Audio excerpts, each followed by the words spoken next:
Narcotic control bureau के पास एक tip आते है कि एक unregistered fishing vessel Indian ocean territory में आने वाले हैं और इस वेसल में AIS यानी कि ऑटोमेटिक आइडेंटिफिकेशन सिस्टम भी इंस्टॉल नहीं है।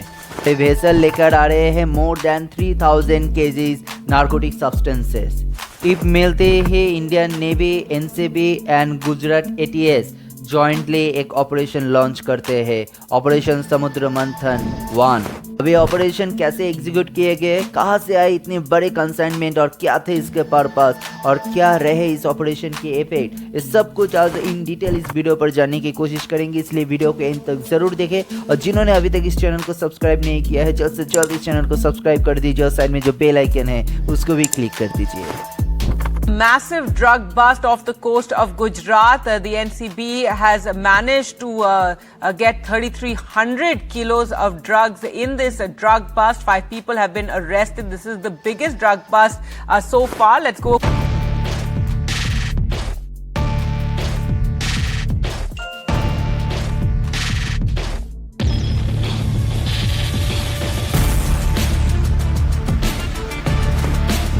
NCB deputy director general Dnyaneshwar Singh के मुताबिक 28 फरवरी किए गए इस ऑपरेशन की वजह से आज तक के सबसे बड़े ड्रग कंसाइनमेंट सीज किए गए हैं। रिपोर्ट के मुताबिक 3110 kgs चरस और हशीश, 158.3 kgs crystalline powder meth and 24.6 kg suspected heroin इस ऑपरेशन के वजह से बरामद हुए। मिस्टर सिंह के मुताबिक उन लोगों को एक टिप मिली थी कि एक सस्पिशियस फिशिंग वेसल 27 फरवरी सुबह ठीक 5 से 7 बजे इंडियन ओशन टेरिटरी की तरफ आएंगे। रिपोर्ट मिलती ही NCB तुरंत इंडियन नेवी से कांटेक्ट करते हैं और इमीडिएटली इंडियन नेवी अपना मेरीटाइम पेट्रोल एयरक्राफ्ट और वॉरशिप मोबिलाइज करते हैं।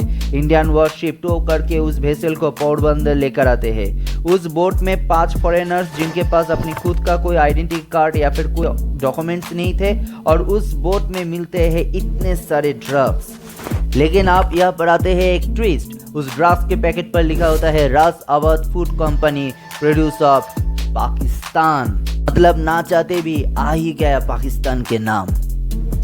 और ये माना जा रहा है पाकिस्तानी ड्रग लॉर्ड हाजी सलीम इसके पीछे है और पाकिस्तान इसके जरिए एक शैडो और छेड़ना चाहते हैं इंडिया के अगेंस्ट। मैं इसको हमारे पड़ोसी देश की एक साजिश के रूप में देखता हूं जिसमें वो एक लो कॉस्ट वॉर इंडिया पे छेड़ रहे हैं। इसका कनेक्शन भी उसी हाजी से पाया जा रहा है, हाजी सलीम या हाजी मोहम्मद।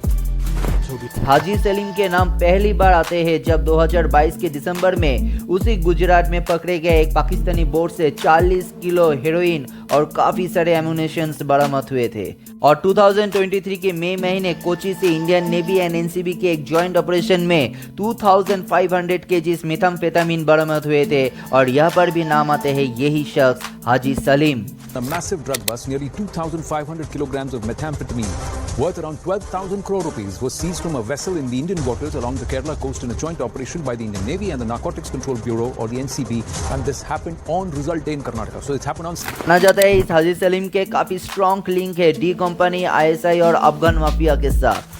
इनफैक्ट 2023 में मिंट में छपे एक रिपोर्ट के अनुसार यही हाजी सलीम श्रीलंका के एक्सट्रीमिस्ट ग्रुप LTT यानी कि liberation tigers of Tamil Eelam को रिवाइव करने के काम में भी शामिल थे और बार बार इंडियन कोस्टल लाइन में घुसने की कोशिश करना और पकड़े जाना पाकिस्तान की तरफ से इंडिया के अगेंस्ट एक बहुत बड़े कॉन्स्पिरेसी का भी आगाज देते हैं। अभी यह जानना काफी इंटरेस्टिंग रहेगा कि यह ड्रग बिजनेस कैसे पाकिस्तान में टेररिस्ट फंडिंग को रन करने में मदद करते हैं। टेररिज्म और ड्रग स्मगलिंग ये दोनों इंटरलिंक्ड है और इसे एक साथ नार्को टेररिज्म कहा जाता है। ड्रग स्मगलिंग से डायरेक्टली और इनडायरेक्टली भी टेररिस्ट ऑर्गेनाइजेशन को फायदा होते हैं, जैसे ड्रग ट्रैफिकिंग के जरिए मनी, वेपन्स या फिर टेररिस्ट को भी छुपे छुपाए भेजना पॉसिबल होते हैं और ड्रग ट्रैफिकिंग से कमाए गए पैसे डायरेक्टली टेररिज्म फंडिंग में भी यूज किए जाते हैं।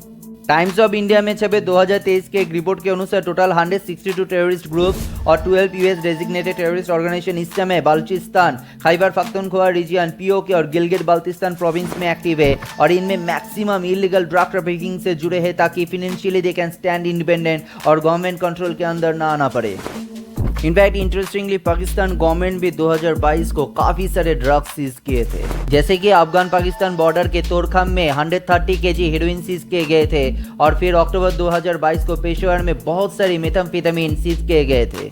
कस्टम्स ने बड़ी कार्रवाई की है, 1 अरब 50 करोड़ रुपए की हेरोइन पकड़ ली। खैबर तुरखम बॉर्डर पर कस्टम्स हुकाम ने ट्रक से 130 किलोग्राम हेरोइन बरामद कर ली।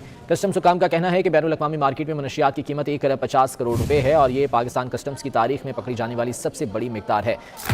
इनफैक्ट अफगानिस्तान में प्रोड्यूस किए गए मेथाम्फेटामिन इंटरनेशनल मार्केट में लाने के लिए पाकिस्तान आज सिर्फ एक ट्रांजिट कंट्री नहीं है, बल्कि it is a booming market for the drug which is becoming immensely popular among students. In Pakistan, it's cheaper to buy a hit of heroin than food. The country is infamous as a major transit point for heroin and cannabis from neighboring Afghanistan to the rest of the world. But it's also fighting its own battle with addiction. Pakistan is in the grip of a raging drug epidemic. Millions across the country are hooked on cannabis and heroin, flooding in from neighboring Afghanistan. हालांकि things are bit changed this time in Afghanistan. हम लोगों ने देखे अफगानिस्तान में तालिबान शासन में कैसे तालिबान आतंकी पॉपी फार्मिंग से जुड़े थे, लेकिन current rule of Taliban administration में तालिबान के ऑर्डर के बाद पॉपी फार्मिंग ऑलमोस्ट 95% ड्रॉप हो चुके हैं। So the field to the right, that's already been destroyed, and we're walking to another one which they are in the process of destroying right now.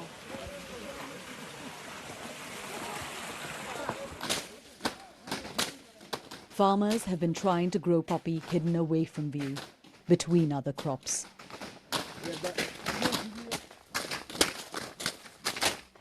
सो इस समुद्र मंथन 1 operation का effect international drug business में जैसे पड़ेगा, side by side global terrorism में भी इसका असर काफ़ी देखने को मिलेगा। और इतने हाई फ्रीक्वेंसी में इतने बड़े बड़े ड्रग कार्टेल्स का इंडियन ओशन टेरिटरी में मिलना, ये भी काफ़ी सोचने वाली बात है। Government must be more strict in busting this whole nexus, क्योंकि नेशनल सिक्योरिटी के लिए ये भी काफ़ी बड़े थ्रेट है। आज के वीडियो यहाँ पर ही ख़त्म करते हैं। आशा करूँगा कि ये वीडियो आप लोगों को काफ़ी इन्फॉर्मेटिव लगे होंगे। अगर लगे तो फिर इस वीडियो को एक लाइक ज़रूर दीजिएगा और इसको जितना हो सके शेयर कर दीजिए। और चैनल पर नए हैं तो फिर चैनल को जरूर सब्सक्राइब कर दीजिए। मिलते हैं और एक नए टॉपिक के साथ, तब तक के लिए bye bye, take care and जय हिंद।